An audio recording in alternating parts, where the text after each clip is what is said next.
You crouch down at daycare pickup with that big expectant smile on your face and say, "Hi, sweetie, how was your day?" And you get a shrug or a one-word answer or that blank little look that makes you feel like you just failed some test you didn't know you were taking. So you try again with, "What did you do today?" And you get absolutely nothing back. There's this tiny sting in your chest because what you wanted was connection and what you got was a closed door. But how was your day? Turns out to be one of the worst possible questions you can ask a toddler, and their brain literally cannot answer it the way you want it to. Today I'm covering why that question doesn't land, the single best thing to say instead, the sideways trick for where real conversations happen, a playful move for when nothing else is working, and the 10-minute daily ritual that does more for connection than a month of questions ever will. So why does this keep happening, even when your kid clearly loves you and has a million things going on all day? The answer has almost nothing to do with your relationship, and almost everything to do with how a 2 or 3-year-old brain is wired. Think about what happens in your own head when someone asks you how your day went. You kind of auto-compress the whole thing, filtering out the boring parts, putting the rest in some kind of order, and picking out a headline to report back. Something like, "Fine, dinner rush was crazy and the dishwasher died." That little compression trick is a pretty sophisticated left brain skill. Daniel Siegel and Tina Payne Bryson, two child psychiatrists who wrote a book called The Whole Brain Child, use this metaphor I really love for what's going on in a little kid's head. They call it the upstairs brain and the downstairs brain.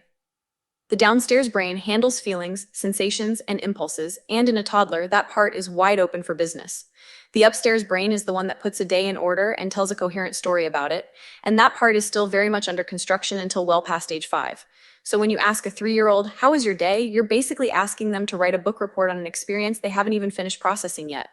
When your kid says, "Good," they're not dodging you, and a flat, "Nothing," doesn't mean they're being rude either. Those are the most sophisticated answers their brain can produce on command.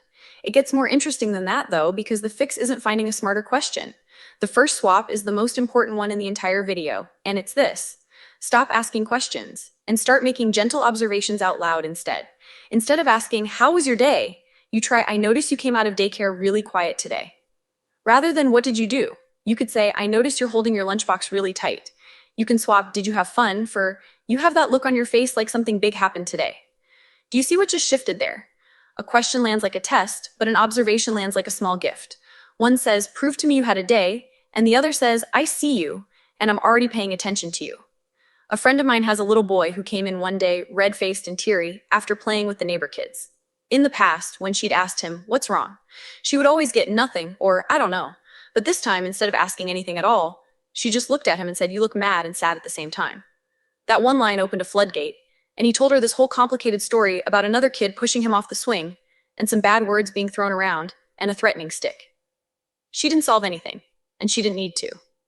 He just needed someone to notice him, and to stay quiet long enough for the story to come out on its own. The script here is simple enough to write on a sticky note and stick on your dashboard. Replace "How was your day?" with "I notice," and then follow it with whatever you really notice about them, whether that's their face, their mood, or the way they're carrying their backpack. Hand them a thread and see if they pull on it. But there's a second swap that works even when "I notice" isn't quite cutting it, and it's this. Specific beats general, every single time. A toddler brain cannot retrieve a whole day on command, but it absolutely can retrieve a single moment, so you ask about a moment. Instead of "Tell me about your day," you ask, "What song did you sing at circle time today?" Rather than, "Anything exciting happen at school?" Try, "Who did you sit next to at snack time?" You can swap, "What did you learn today?" for, "Did the orange cat come by the window again today?"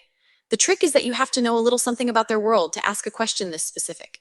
That's why you linger at pickup for the teacher handoff. And it's why that one classmate's name sticks in your head. And when your kid mentions something offhand at bedtime, you file it away for tomorrow morning.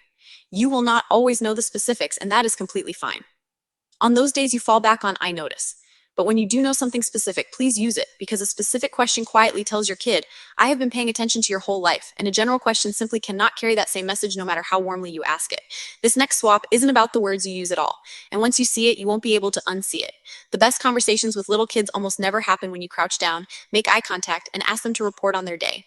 They happen while something else is going on, whether that's in the car, in the bathtub, on the living room floor building a block tower together, or at the kitchen table while you're both coloring. There's a real reason for this, and child therapists have been quietly using it for years. Direct questioning triggers this faint little performance anxiety, even in a 3-year-old. Their little body reads it as a test, even when you don't mean it that way at all. Sitting side by side lets them drop their guard because their hands are doing something and your attention feels ambient rather than pointed right at them.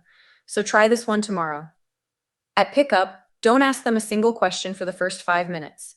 Just buckle them into the car seat and start driving. About 5 minutes into the ride, when the air in the car has settled, that's when you casually say, I wonder what the class pet was up to today. Then you just wait and see what comes back.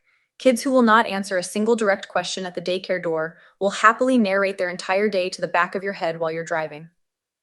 Real quick before I get to the last two pieces of this, if you're finding this useful, go ahead and tap subscribe. I make videos like this every week for parents of 2 to 5 year olds, and I would really love to have you around. So those first three swaps will work on almost any kid. But what about the kid who still won't open up, even sideways, in the car, with the most specific observation in the world? That's where this next move comes in, and it's probably my favorite one of the bunch. You let something else do the asking for you. Toddlers will tell a stuffed animal things they will never, in a million years, tell you directly. Make the teddy bear say, in a silly little voice, I had such a boring day just sitting on this bed all day. What did you do today? Then watch what happens. Your kid lights right up and tells the bear everything they would never tell a parent face to face. Or you frame the whole question as a little game. Try something like, if your day was a color, what color would it be today? Or what was the weirdest thing you saw today? Or let's play school. And you be the teacher and tell me what we're doing at circle time. Keep a little sock puppet tucked in the car for pickup and see what happens. Your kid might not talk to you, but they will happily tell the puppet about snack and about who wore the same light-up shoes as them and about why Miss Jenny's hair looked extra funny today. None of this is a trick. You're just meeting a small person where their brain actually works. But this last piece matters more than those four swaps combined. The reason your kid isn't opening up might have nothing to do with the words you're using at all. It might be that the only time you ever try to have a real conversation with them is during the rushed 3-minute pickup walk, while you're carrying groceries in one hand and half checking your phone for the dinner plan in the other. So the ritual goes like this: 10 to 15 minutes a day with your phone out of the room entirely. Your phone can't just be silent in your pocket, and it can't be face down on the counter beside you either. It needs to be physically in another room.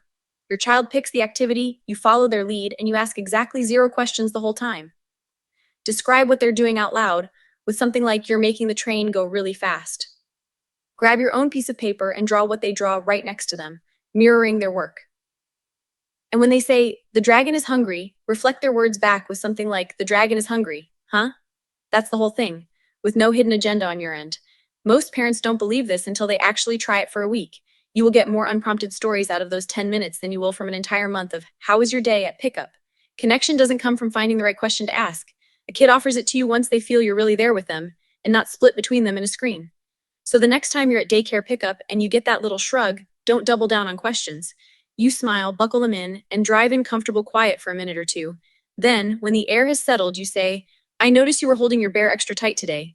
And then you wait. Some days you'll get nothing back at all, and that's completely fine. Other days you'll get a whole long story you didn't expect, and those are going to be the ones you remember 10 years from now. If this helped, then you might like the video on screen right now.